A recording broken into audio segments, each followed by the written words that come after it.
we have started with the chapter life process. We have covered some part of nutrition in plants. Yes, so activity 6.2 is remaining from nutrition in plant part that we will cover it now.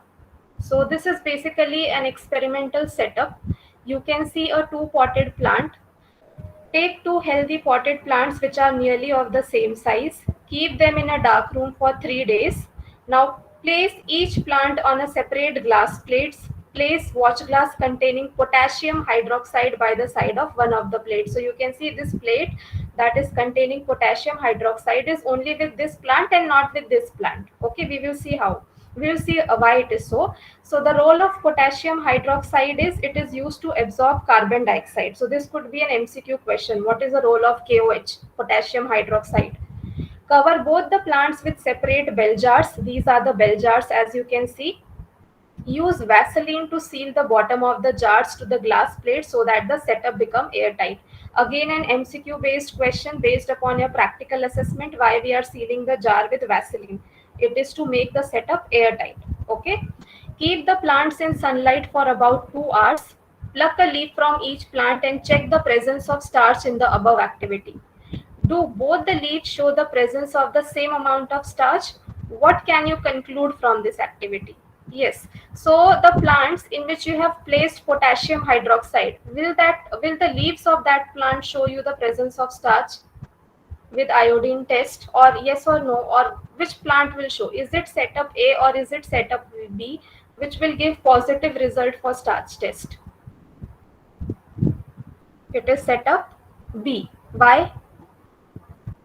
Yes, so CO2 is there, so formation of starch will take place. In case of setup A, CO2 is not CO2 as soon as it is like formed, it is absorbed by this KOH, that is potassium hydroxide. The role of KOH is to absorb CO2. So if it is absorbed by this KOH, then if it is absorbed by KOH, then this plant will not have enough amount of CO2 to undergo photosynthesis and to prepare its food material in the form of glucose. That is why. Okay, so these are the reasons for these activities. Then coming up to today's topic, which is heterotrophic nutrition. So what do you mean by heterotrophic nutrition? So basically heterotrophic mode of nutrition, we have been learning from standard 6 that it is a mode of nutrition in which an organism is dependent on the other organism for the food material, and human beings are the organisms which follow this heterotrophic mode of nutrition. Okay, so heterotrophic mode of nutrition is divided into three categories. So we have three kinds under this. One is holozoic nutrition. Second is saprotrophic nutrition, and the third one is parasitic nutrition.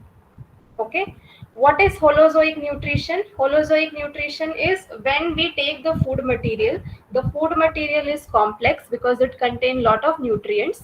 So when we take that food material inside our body, it is broken down into simple material, simple nutrient factors, and that is how our body absorbs it. So the example of holozoic mode of nutrition, the best example is human beings, because we take complex carbohydrates, we take proteins inside our body, then the enzymes act on those food material, and then it is broken down into simple matters, and then it is finally absorbed. Okay, that is holozoic mode of nutrition. What is saprotrophic mode of nutrition? Yes. Saprotrophic mode of nutrition is generally shown by fungus. So in this case, what happens? The organism digests the food material outside our body. Do we do this? Digestion in human being is inside or outside the body? It is inside. But in case of saprotrophic mode of nutrition, the fungus or the rhizopus or bread molds, whatever it is there, if suppose this is the food material, okay, that organism will secrete some enzymes over that food material, and then it will take it. Okay. Yes, they are same. Some textbook mention it as saprophytic, or you can mention it as saprotrophic also. Okay. What is parasitic mode of nutrition? Yes, what is parasitic mode of nutrition?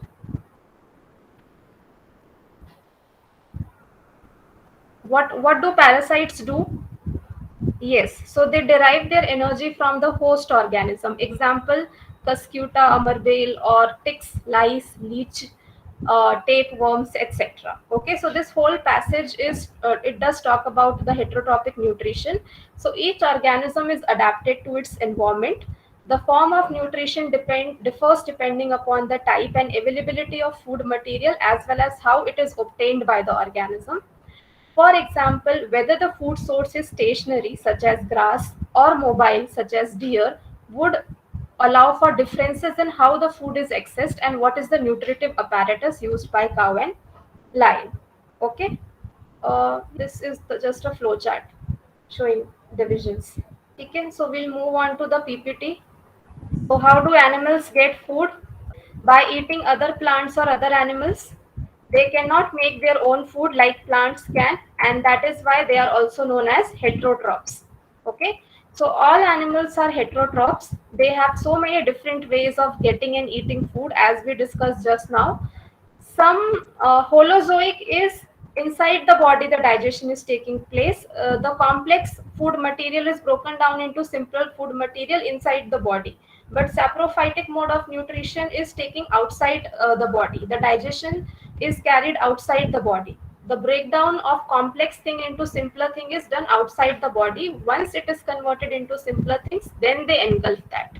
Okay, some animals have to first digest the food outside their body and eat it. So can you think of organisms who do that? Yes, just now we have discussed what categories of organisms fall into under this. Cow. Does cow secrete enzyme and then it takes? Yes. So fungus, rhizopus, mushrooms, all the categories of fungus. They have so many different ways of getting and eating food. Some animals eat food that is not moving, like grass and plants. No, there is no reduction. Earlier also in last year's batch also there was no reduction for this chapter, because this is the only chapter in biology which has a weightage of 10 marks in science. No other chapter has this much weightage. I mean 10 marks. Can you think of animals who do that? So cows, basically they feed on grass and the food material is stationary. It is not moving. Some animals kill and eat food that moves, like eating other animals. So basically, lion, tiger, and all those things. Some animals eat of other animals without killing them, like parasites. So they don't kill us, right? If it is leech, they just suck our blood, but they don't kill us. Some animals can eat the food and then digest it. This is holozoic mode of nutrition.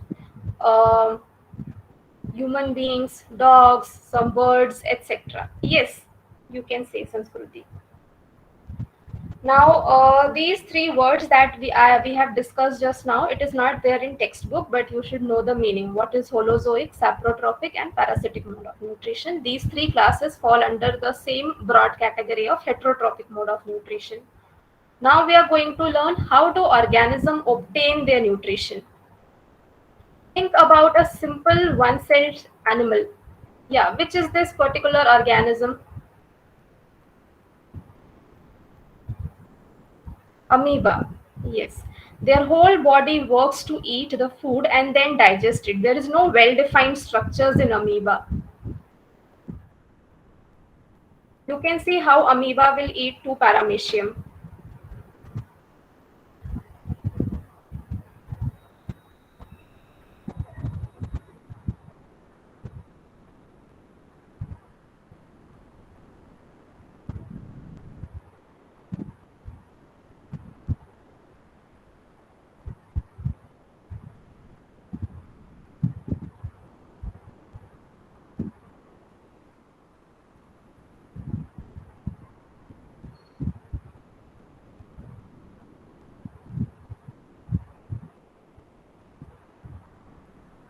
This is nothing but it is a paramecium, two paramecium that amoeba has engulfed. So in this pic you can see, I mean in this video you can see these are the two well-defined paramecium. But in the last, if you notice, Can you see they are fully digested into a single globule? No, this is real under a microscope. Okay, so you can see a single globule that is created after digestion. Once the food is inside the amoeba, no, they were getting digested by the release of secretive enzymes over the amoeba. It is broken down into simpler substances, that is, it is digested.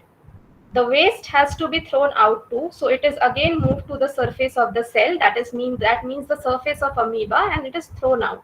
Okay, so you can see food particle, a vesicle is created.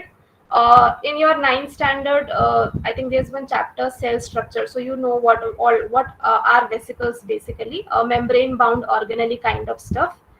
Then endocytosis takes place. Endo means within the cell. Cytosis means to break. Exocytosis, exo means outside the cell. So whatever breakdown has to take place of that food material, it will be taking inside the cell, and whatever waste will be released, that will be then released by the amoeba body. Okay, amoeba single celled organism. Right? Here you can see lysosomes. What are they also known as? What is the other name of lysosomes? Like you say, no, yeah, they are called as suicidal bags of the cell. Yes, but endo word is there because it is done inside the cell. Okay,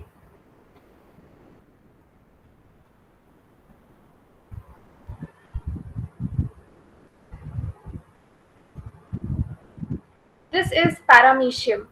It is also a single celled animal, but it can't take in food from just any part of its body like what amoeba was doing. So it has to eat from a specific part of its body. That means the paramecium has to get the food to a certain location and then eat it. It has a special body part called the cilia. Cilia is nothing but these hair-like projections that you can see in the video. Okay, these are cilia.